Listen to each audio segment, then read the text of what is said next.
everyone, welcome back to my channel. I'm Huck. Today we are doing my November wrap-up.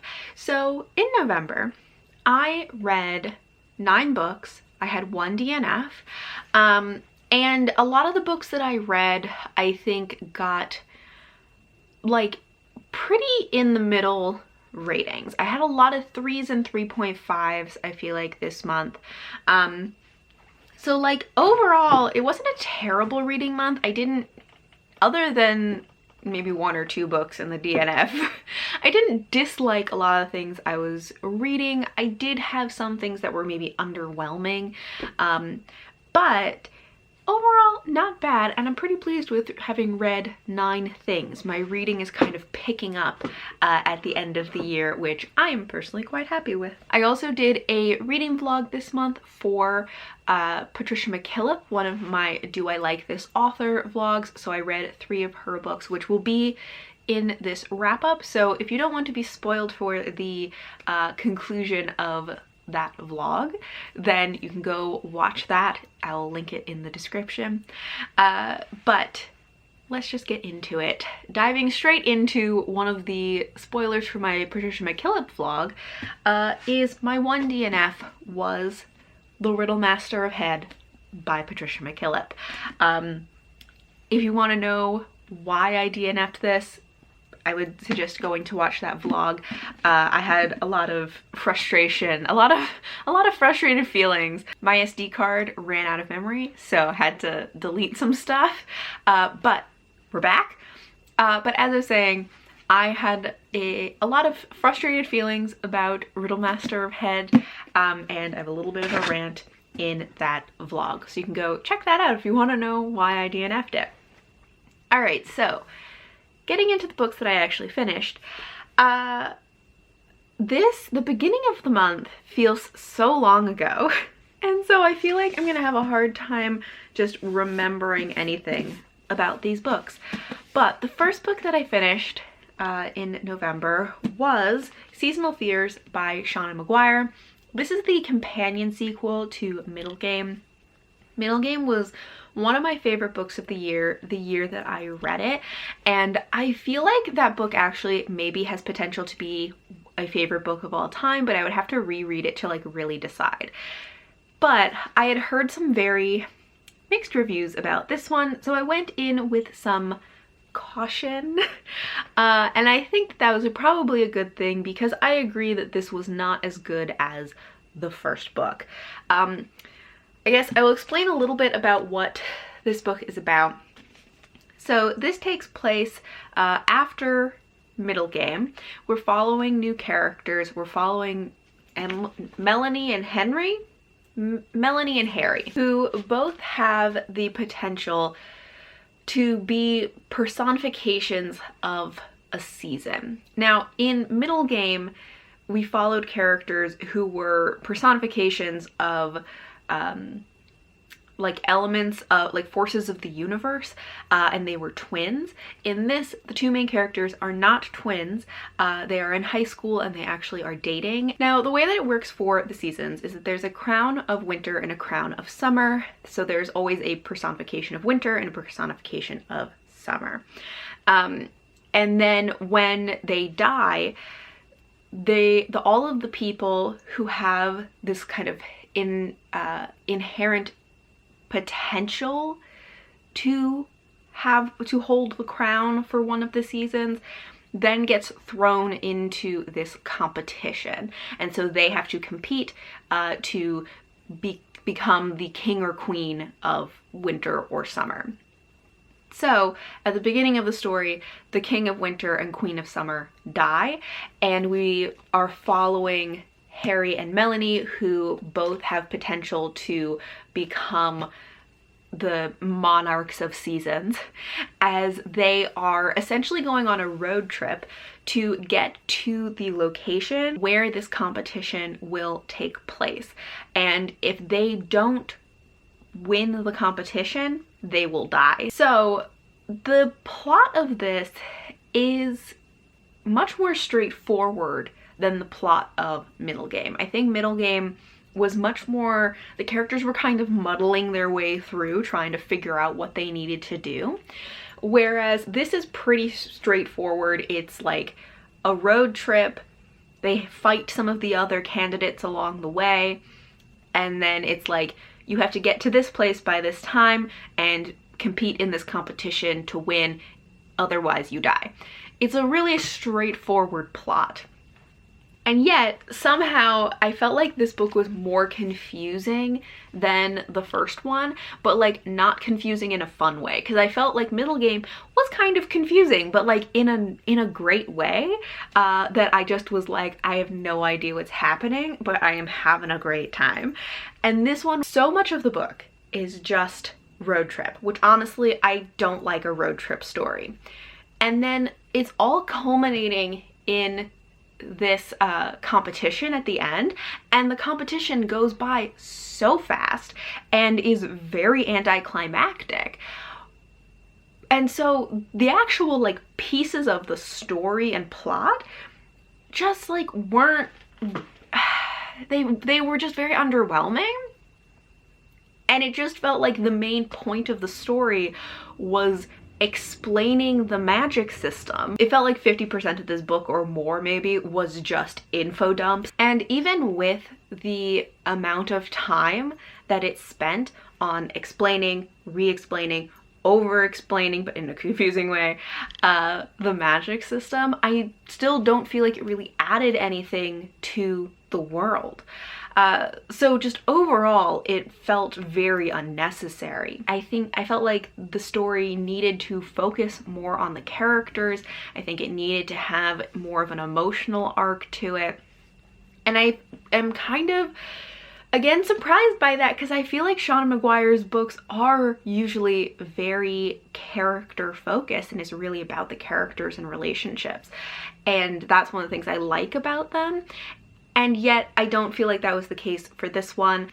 More specific things about this, like Roger and Dodger, who were the main characters in the first book, do have a cameo in this, which I actually didn't like. I felt like they were in it too much. Like, I didn't want to know more.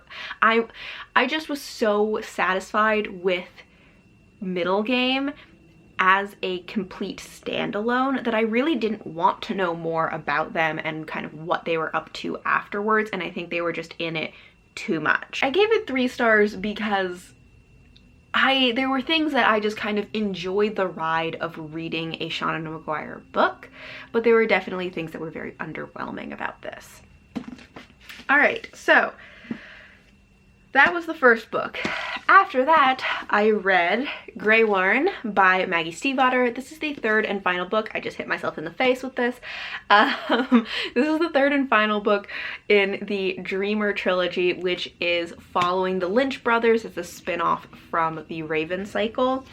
And I gotta say, actually, by the time I got to reading this book, I was kind of exhausted with reading, like, I don't know, like mind-bendy books, because at the end of October, I had read The Memory Theater, Lock Lens, and then I just finished Seasonal Fears, and now I was reading Grey Worm. And while each of these books are very different, they all had this element of being about like the forces of the universe and like changing the rules of reality, and like there are secrets of the universe and magic that you don't understand, and like that kind of thing. They all had elements of that, and while I do enjoy that, I just read 4 of them. Like, I read so many of them in a row. By the time that I got to this one, I was a little bit worried that I was like, oh no, is this a mistake to read another book that has that element? But I did actually end up enjoying this. I ended up reading this as an audiobook. I didn't love the narrator for this, but I still think that actually listening to the audiobook was probably a good choice for me. I think I just enjoyed it more, and I probably would have been more critical of it if I had read it physically. I don't have a lot to say about this, partially because it's the 3rd book and partially because this series just isn't one that really sparks a lot of like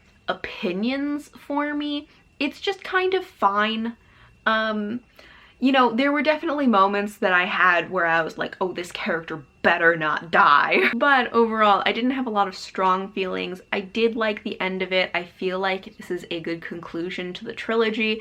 I did feel like, personally, I think the ending maybe could have done with a little more heartbreak. It could have been a little more bittersweet at the ending, and it just ended very positively in a way that I don't know, not like too much. I just wanted it to have a little more bittersweetness to it because I felt like that would match the tone of the story better, but that's my opinion. I think I gave this 3.5 stars. Then after that, I decided I was just in the mood for another Maggie Stiefvater, even if it was a very different kind of book. So I also listened to the audiobook for Bravely by Maggie Stiefvater. This is the book that she did in partnership with Disney, which is kind of continuing the story of Merida from Brave. So in this, we're following Merida maybe, I think it might be a year or two after the events of the movie. It starts on Christmas Eve. She goes outside and she sees this mysterious man outside who looks like he was about to do something, but then he runs away. And so she chases him down, and when she catches him, finds out that he is actually the god of destruction, and he was there to destroy Dunbroch and her family. And so she strikes a deal with him and the like goddess of creation who shows up, that she has 1 year to save her family, because the reason they are going to be destroyed is essentially because they've become stagnant and they need to be destroyed in order for the balance of the world to be restored and for things to flow the way they're supposed to. So she has 1 year to galvanize her family and change their fate.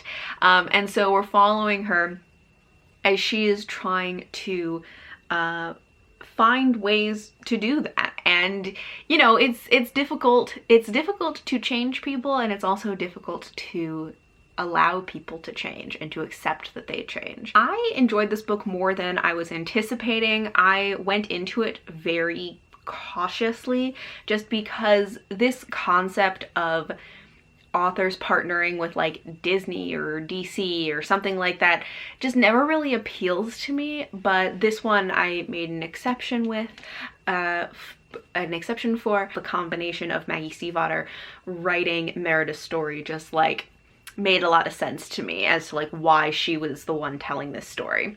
And I think that it worked out really well. I think she pulled in folklore and gods really well, which should be no surprise really. I really loved following these characters to see what each one of the characters needed and how each of them changes. I think Maggie Stiefvater is very good at writing very endearing characters. I really liked you know, Merida's family. They introduce a new character who is sort of like an adoptive sister to their family, who was very funny and kind of reminded me of, if you've ever watched Dairy Girls, the aunt that lives with them in Dairy Girls, the sister in this kind of reminded me of that character. So she was very funny. I probably would have liked more about, I think his name is Faradak, the god of destruction. We get a little bit about him because he's definitely present throughout the story because he has to kind of keep tabs on Merida's progress throughout the story. But I would have liked more about him. I think that for this story, the amount that we knew about him and the amount that he was in it worked really well. I just thought he was interesting and I would have liked to like know more about him. I felt like the ending for this was a little like meh to me, but that didn't really impact my overall feelings about the book. I think I rounded up to 4 stars. It might be more like 3.75 or something, but I rounded up to 4. Okay, after that, I read a book of poetry, which was Pilgrim by David Whyte. I have really liked a lot of David Whyte's poetry before, but this is not my favorite collection from him. I think part of it for me is sometimes I felt like the poems were too long, in that I felt like if they had been more concise, they would have been more impactful. But that's just me personally. So I've liked some of his stuff. This was not my favorite. Next, I had a reread, which was Shadowfell by Juliet Marillier. This is the first book in the Shadowfell trilogy, which is a YA fantasy series that she has. And this is actually, so I have only read this series once because it is one of my least favorites of her books. Not that I hate it, but in comparison to how much I love a lot of her other stuff, it's just a little lackluster to me. But I wanted to reread this and refamiliarize myself with this series. And originally I was planning to only reread the first book, but I actually ended up enjoying it more than I was anticipating, and now I am rereading the whole trilogy. So, you know, it went better than I thought it was going to. I should probably explain a little bit about what this book is about. So this is set in a world where there's a very cruel king who has made the use of magic illegal unless it is in the service of the king by his like trusted people. We're following our main character Naren. She and her father have kind of been on the run and hiding because Naren has some canny abilities. So she is able to see and speak to the good folk, which is just the type of magic that is not allowed. At the beginning of the book, she is separated from her father, and Naren sets out on a journey to find Shadowfell, which is a place where it is rumored there is a rebel force amassing, and so she wants to find them, to find a safe haven and to see if she is able to help them. And so this first book is really just following her as she is traveling and trying to get to Shadowfell, and she's trying to evade the king's enforcers. She's learning more about her powers and learning that she may have a special power that would make her what is called a caller. So that's really what the story is like her just traveling and hiding and trying to get to Shadowfell. And so I overall had a pretty good time. I don't really like travel stories, and so you know, this is still not going to be like a favorite series for me, but you know, I enjoyed it more than I remembered. I like Naren as a character. Of course, I always enjoy Juliet Marillier's writing. I like how much the good folk are a part of the story, and Naren's relationship with them. And yeah, there's a little bit of a romance that happens in this book, which I feel like moved a little fast, but whatever. Overall, I think I gave this 3.5 stars, which the first time I read it, I think I gave it 3 stars. So it's like bumped up a little bit in my esteem. And I am planning to read the rest of the trilogy. So that's exciting to me, at least, because I was anticipating to dislike this more. After that, I read Fool's Quest by Robin Hobb. This is the second book in the Fits in the Fool trilogy. It is the second to last book in the realm of the Elderlings, which is very exciting. I have already filmed a review for this. All right, then after that, I wanted something quick and just light and fun to read. So I actually reread Coffee Boy by Austen Chant. I don't remember what it was, but I feel like I saw something on like Instagram that reminded me of this book, and I decided to reread it because I enjoyed it so much the first time. I don't know if this even counts as a novella because it's like 60 pages, so maybe it's more of a short story, but it is a very short romance. In it we are following Kieran, who is a trans guy.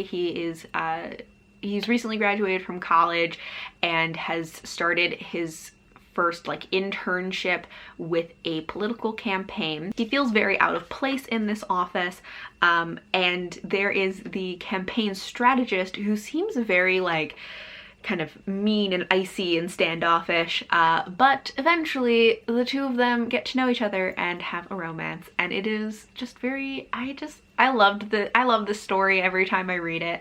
I don't know why, but the romance just always lands really well for me, and I'm always like, every time apparently I'm surprised because it is so short. And I feel like it's so difficult to do a convincing or compelling romance in like novella form, just because there's so little time to build up those characters. But I just really like Austen Chant's books, and I feel like they do a great job of creating these romances in such a short period of time. And once again, I thought this was delightful. I gave it 5 stars. After that, I read another Patricia McKillip book as part of my Patricia McKillip vlog, which was The Bards of Bone Plain. So this is a fantasy that is following 2 timelines in the same world. So one is a more modern timeline where we're following multiple characters. One of them is Phelan, who is a student at this bardic school, but he is almost done, and all he has left is to write his final paper. And so what he is going to do is write it about the Bone Plane, which is this kind of mythologized theoretical plane of existence that like tons of other people have written their papers on. So he's hoping to just kind of phone it in and write this paper, but it kind of leads him in an unexpected direction, and he gets more into it than he thought he would.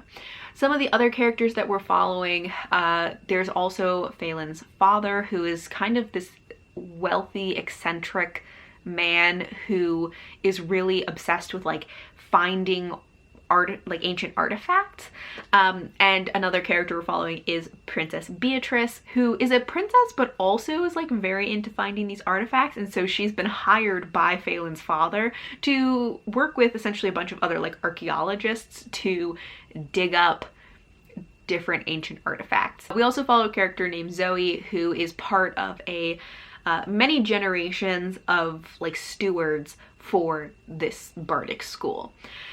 The other timeline that we're following is further back in their history, where we are following this man Nairn, who is a bard, who is who was there for like the formation of this school. He was not one of the founders, but he was one of the first students there. And then he gets into this like magical music competition, which kind of changes the course of his life. So it took a little while to really see how these 2 storylines were connected, other than that they're both about this bardic school. Those plot lines do eventually come together, and we see more about how these 2 story or timelines are connected. Part of it is that they both have these like magical music competitions that are going on. Things that I liked about this, I do like a lot about Patricia McKillip's writing. I like a lot of her descriptions in this one, particularly her descriptions of magic or of music, because they feel very magical. I didn't have very strong feelings about any of the characters in this book, except for the king, because I just thought he was delightful. I feel like Patricia McKillip doesn't really spend a lot of time in developing characters and emotional arcs for those characters, which I kind of knew going into this, but I think that I ended up finding that kind of frustrating, or not frustrating, I was more frustrated with elements of like the storytelling, I guess. The character stuff was just more underwhelming in a way that I was just sort of disengaged from it because I just didn't care that much about the people and what was going on. I think there are a lot of areas in the a lot of plot threads that I think could have been fleshed out, and there are also plot threads that are just completely dropped, even though with these ones I went in with a different expectation. I wasn't expecting character development and world building and plotting to be particularly in depth. I feel like even so I was disappointed with these, because it wasn't even that they didn't go in depth. I think they were just not well executed. There is a difference between choosing to not go in depth in the world building, the plotting, the character arcs, all of that, and do that in an intentional way to keep the story at this kind of light level.